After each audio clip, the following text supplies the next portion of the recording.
Lawrence Stroll is creating a new Formula 1 superpower by building state-of-the-art facilities and hiring the best of the best in engineering. His team, Aston Martin, has a long history in Formula 1. In that history, there was a chapter with a huge Dutch connection. And how things are shaping up, it might not be the last major Dutch connection this team might have. Let's unravel what I just described in this video about the history of Aston Martin F1. I'm Wimbo. Here's 3 seconds to leave a like. History of Aston Martin in F1. Aston Martin first entered F1 in 1959. They rocked up to the Dutch Grand Prix with 2 cars. Aston Martin was more interested in the World Sports Car Championship, where their other competitors raced. But an effort was made for F1 as well. Unfortunately, both cars retired before the race was halfway through. But this is already a tiny Dutch connection for Aston Martin. Their first ever race in Formula 1 was in the Netherlands. At the end of 1960, Aston Martin gave up on Formula 1. They almost had the legendary Jim Clark driving for them. But in Zandvoort 1960, only one car was ready in the Aston Martin team, so Jim Clark decided to drive for Lotus instead and won 2 championships and 25 races with them. After the 1960 Silverstone Grand Prix, Aston Martin called it quits after scoring no points in the 2 seasons, and the dream was over. And that was the end of Aston Martin in F1, it seemed. However, they returned as the Red Bull team sponsor from 2016 to 2020. This was a great collaboration for a few reasons. Aston Martin and Red Bull are high-performance brands, and they work together to showcase their association with cutting-edge technology and innovation in F1. They work together on the Valkyrie hypercar, and the knowledge that the project brought could be used to create advanced automotive technologies. And it was, of course, great marketing to reach a wider audience. In 2021, Aston Martin appeared on the grid again as a Formula 1 team. Lawrence Stroll, father of Lance Stroll, led a consortium of investors who bought a stake of 16.7% of shares in Aston Martin for a sum of £182 million. The team was called Aston Martin Cognizant Formula 1 Team, and the team wanted to align the prestigious brand with great performances on the track. What followed is something we all know quite well. Sebastian Vettel was hired as a 4-time world champion, and Lance Stroll was kept there for an undisclosed period. Vettel was later replaced after he had doubts about the sustainability of the sport and their sponsor. 2-time world champion Fernando Alonso took his seat and had a great 2023 season, scoring 8 podiums. Cognizant was replaced as a sponsor too. They are sponsored by Aramco now. In 2024, things aren't going so well. Aston Martin is in a solid 5th place on the grid, with Alonso scoring most of the points. However, hope is on the horizon. New facilities, wind tunnel, and new staff are about to come into play. Aero legend Adrian Newey will join their ranks in early 2025, and then everything will be set for greatness. So I can hear you think, what about that Dutch connection? Clickbait, clickbait. Well, I'm getting to the big Dutch connection now, before moving on to the possible Dutch connection. The Dutch connection. It all starts in the late 80s with an Irishman called Eddie Jordan. After racing for a bit himself, he started a racing team called Eddie Jordan Racing, and he competed in the Formula 3 Championship and later in the Formula 3000 Championship, which they won with future F1 star Jean Alesi. In 1991, when the lower formula was successful, Eddie Jordan started the Jordan Grand Prix team and started building and testing F1 cars.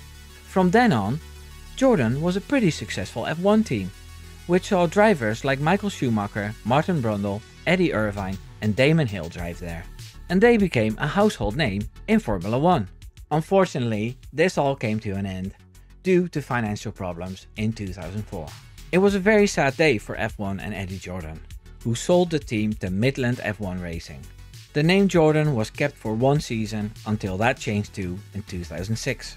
A Canadian businessman called Alex Schneider became the owner of the team. And although it was based in England, it was a Russian team. This only lasted 1 year, and then the team was sold again to a sports car company with the name Spyker Cars. And guess where that company was from? Yes, from the Netherlands. Hence the Dutch connection. So in 2007, we had a Dutch Formula 1 team with an iconic orange livery. The hype was big in our home country. And we even had a Dutch driver in the team named Christian Albers. This team took great pride in being supplied by Ferrari for their engines, even if it was very expensive. One of the highlights of the Spyker days was when Marcus Winkelhock drove in the lead for half a race due to a very risky call in the rain. I'll leave a link to a video in the description to show exactly what happened there.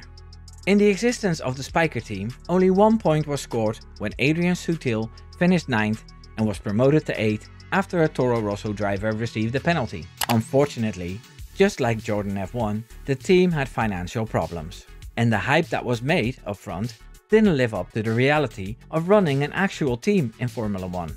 With the infamous Vijay Mallya from India already part owner of the team, the switch to Force India was a done deal, and that's what the team was called from 2008 onwards. In the Force India days, they managed to keep their expenses low and performed very well on a shoestring budget. In 2016 and 2017, they finished P4 in the championship, which was amazing, although I think their Mercedes engine played a part in that as well. That didn't prevent them from going into administration after Vijay was a big old fraud. Just like the Indian lady who phoned me the other day because my computer had a virus. Haha, yeah, I'm not falling for that again. So, in 2018, it became the Racing Point Force India team.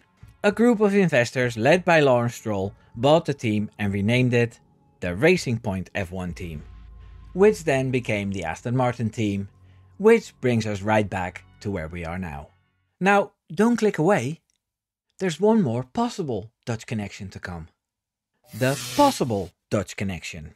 With Aston Martin using Honda engines from 2026 onwards, with Fernando Alonso being one of the drivers, with Adrian Newey building their cars, there's a chance that the one and only Dutch superstar F1 driver, Max Emilian Verstappen, might go there.